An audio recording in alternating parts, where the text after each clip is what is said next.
어떤 평론가는 이제 새로운 냉전 시대를 살고 있다 하는 이야기도 하더군요. 언제든 이 김정은이 마음만 먹으면 7차 핵실험을 할 수 있고 또 현재 이 시간에도 핵물질을 초과 생산하고 있는 북한, 바로 우리의 근접거리에 있는 바로 이런 나라가 현존하고 있습니다. 이제는 정말 돌이킬 수 없는 단계까지 간 게 아니냐 하는 좀 안타까운 생각도 드는데, 그래서 과거에 단 한 차례 있었다고 전설처럼 전해지는, 전 세계가 한반도 비핵화를 꿈꿨고 실제로 그 비핵화가 이루어졌던 그때, 핑크빛 미래만을 꿈꿨던 그때 화면으로 한번 만나보시겠습니다.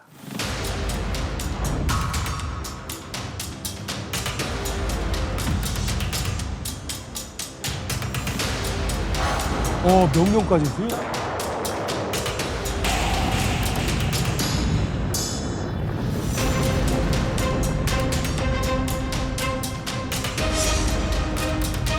지미 카터.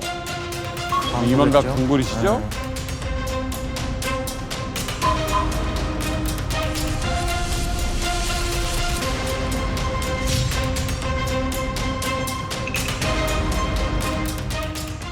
I personally believe that the crisis is over. The next step, obviously, is to make sure that the agreements that were worked out between me and him are carried out.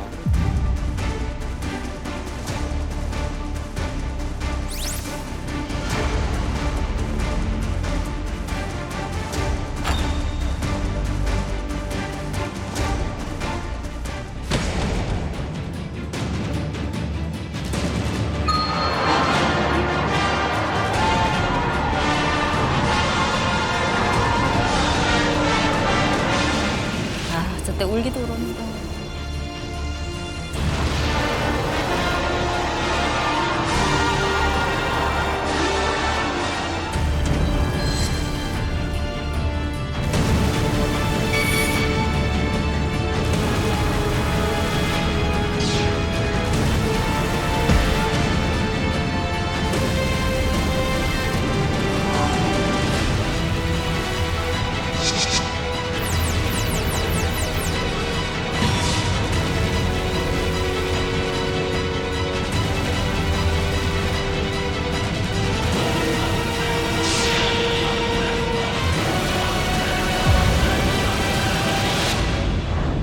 (1994년도에) 역사적 합의인 제네바 합의가 이루어집니다. 북한과 미국 간에 1차 북핵 위기가 터지고 NPT 탈퇴하고 나서 북한과 미국이 일단락을 짓는 합의가 제네바 합의예요. 좋아, 북한, 우리가 핵 포기할게. 대신 우리가 핵 포기하는 대가로 이것만 좀 들어줘 라면서 두 가지 요구사항을 요구하고 국제사회가 그걸 받아줍니다.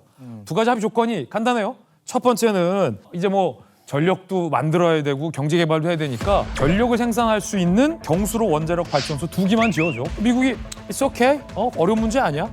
그리고 발전소 2기 지어질 때까지 우리가 석탄 떼면서 전기 뗄 수 없으니까 석유라도 태워야 되니까 전력을 생산하기 위해서 중유 50만 톤만 매년 제공해줘. 짓는 동안만 주는 거니까 그것도 오케이 했어요. 그래서 한국과 미국과 일본이 방금 영상에서 나왔던 한반도에 에너지 개발 기구를 만든 거예요. 코리아 에너지 디벨롭먼트 오거니제이션, 줄여서 캐도라는 기구를 만들어서 이 북한과의 합의한 합의사항을 이행하기 위한 기구를 만든 거예요. 중요 50만 톤은 미국이 줄게 라고 통크게 미국이 선언을 했어요. 대신 원자력 발전소 2개만 일본하고 한국이 같이 좀 지어줘 라고 하니까 일본이 좋아요, 우리도 원자력 발전소 짓는데 돈 낼게요. 46억 달러가 그때 당시 들었어요. 현재 환율로 따지면 한 6조 5천억 정도. 그때 당시 일본이 10억 달러를 내기로 했고 우리나라가 36억 달러를 내기로 했는데 우리가 왜 일본보다 많이 내요? 라고 묻는다면 이건 좀 당연한 게 한반도의 비핵화 관련해서는 당사자가 대한민국이기 때문에 우리가 더 주도권을 준다는 의미도 있었죠. 당시의 분위기로 봤을 때는 비용의 문제가 아니라 이제 한반도의 영구적인 비핵화가 약속이 되고 또 한반도가 이제 평화를 유지한다라는 의미에서 본다라면 의미 있는 투자였다라고 생각을 했습니다. 굉장히 그 미래에 대해서 낙천적으로 쳐다보고 있던 그런 시대가 아니었나 하는 생각이 드는데 지금에 와서는 이런 상황이 돼버린 거죠. 그렇죠.